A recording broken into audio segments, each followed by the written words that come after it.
Hey, what's up, everyone? This is your friendly neighborhood musician, Ernesto Fuentes here, back with another long overdue episode of Meet My Gear. And I do apologize for not making these for a while because I've been really busy with a lot of things, uh, just life in general, and also recording a lot of music, both under my own name as well as my pseudonym of Nephilim. Uh, Now, I wanted to show you guys a little something different. Hence, this beauty you see right here on your screens. Now, many of you know that I play guitar, but I also play bass. And this right here is a Sterling by Music Man. Here, let me just unplug this real quick, just so I can show you guys a little more about this guitar, bass guitar, I should say. This is a Sterling by Music Man,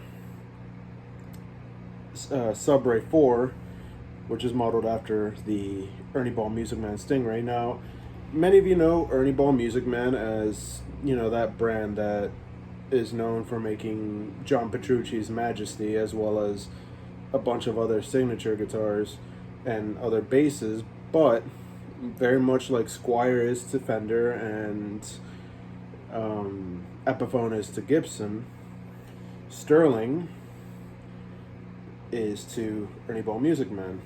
Now this is a fun little bass to play. It's a very simple machine, as you can see, just with one humbucking pickup, which is honestly, for what I do, it's really all I need.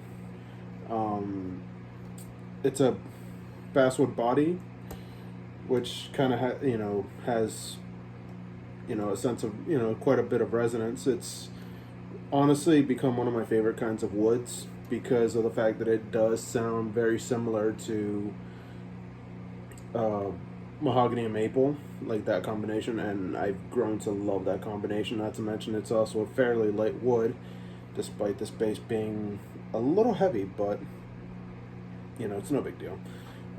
Maple neck, and it's a satin finish maple neck, as you can see. It's a satin finish, no paint on it. It's just really smooth, really easy. Of course, a bolt-on neck, and as you can see here, there's a battery pocket, which I'm gonna get to in a little bit. Now, this is a 4-string bass, obviously, and I named this bass Paz after Poslin Cotton, one of my favorite bass players in the entire world, who, in my honest opinion, criminally underrated musician. Highly recommend you guys check her out. I mean, you guys might have heard her play in A Perfect Circle, as well as Aftermar and Billy Corgan's very short-lived side project, Swan. However you pronounce it. It's Zwan. I don't know how you pronounce it. I've always just pronounced it Zwan. So yeah, it's a pretty simple bass, but it's actually also it's got a little bit of a complexity to it, which, as you can see with the 3 knobs. Now, you got a volume knob, a tone knob, which is honestly all I need, plus a 3rd knob. And remember how I mentioned that battery pocket? Well, that battery pocket, despite this being a passive pickup, it's got a built-in active preamp, which is really cool because it, even though I normally don't really use it, but I mean, maybe in the future I might find some use for it, but right now I don't really use it. But it's always nice to have that option. What this active preamp does is it boosts the power of the pickup. It kind of gives it a little kick, and I'm gonna plug this in real quick so I can show you guys in a little bit what it does. So right now it's off, so you're just gonna get this.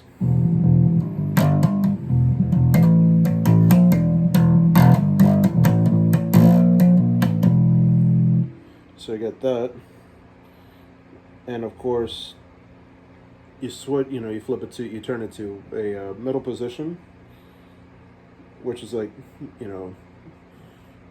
sort of a 12 o'clock, if you will, or 3, however you want to pronounce it, but it's just halfway up, and then you get.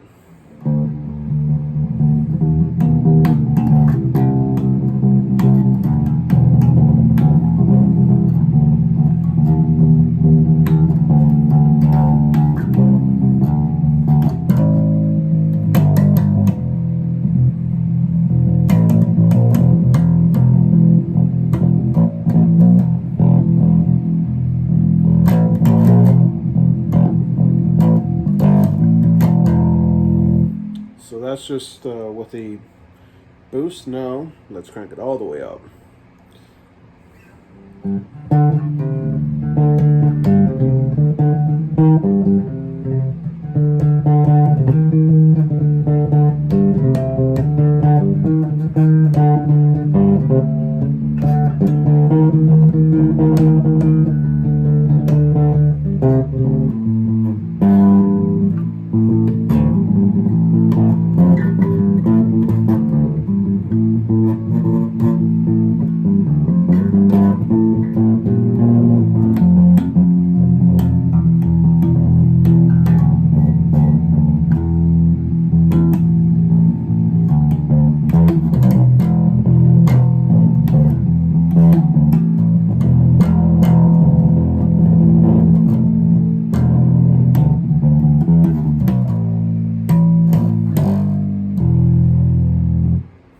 Alright, so of course, then now you have it off and it's just.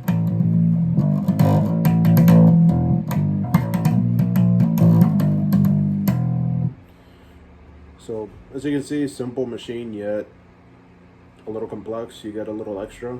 So that was just a little demo for you guys on pause here. So again, I mean, this is definitely a bass I recommend for anybody who wants to track rhythm or just wants a very simple, affordable bass. And I believe this bass is actually on sale for I believe it's $350, like $349.99. I know I bought this thing at Guitar Center. The main reason being is because I needed a bass so I can actually track rhythm, and boy oh boy, this thing really did the job well. And I mean, I can't stress enough how I love this bass. I mean, it's a great bass, really simple to play, really easy, really fun. I mean, with a satin neck, it just makes the neck feel so comfortable. I mean, of course, it's not too thick, but it's not too thin either. It's almost fairly similar to what I would expect on a Fender neck, which I personally love. I love those necks, and plus, like I said, with a satin finish, it just makes playing so much more comfortable. And I mean, the maple neck just really, I mean, the maple neck and fretboard really just pair nicely. And I mean, of course, I'm speaking superficially here. It just pairs so nicely with this color, and it just makes it look so like a good old-fashioned vintage bass, that you would see in like the old school days, like in the 70s and the 80s. But the fact that it's got a humbucker really just does it for me, because I mean, I like a thick, chunky sound for my stuff. That's just what I really like as far as honestly anything goes. I mean, which is really why I've always been a Les Paul guy. I mean, I like the humbucker sound. I like that thick, chunky sound, and on a bass, it is no different. So, I mean, to any of you guys who want to learn to play bass or want to have a bass just so you can get track rhythms and stuff, highly recommend it. I mean, $350. It goes to show that you don't need to spend thousands upon thousands of dollars, on a good, on a name brand bass, when you could just get something like this for cheap and it'll just, do the job well. Plus, I mean, the color, come on. I mean, you can't go wrong with seafoam green. It's just a super nice color. I mean, I've always loved this color. But yeah, so that's just about it on this brand new episode of Meat by Gear. So until next time, signing off.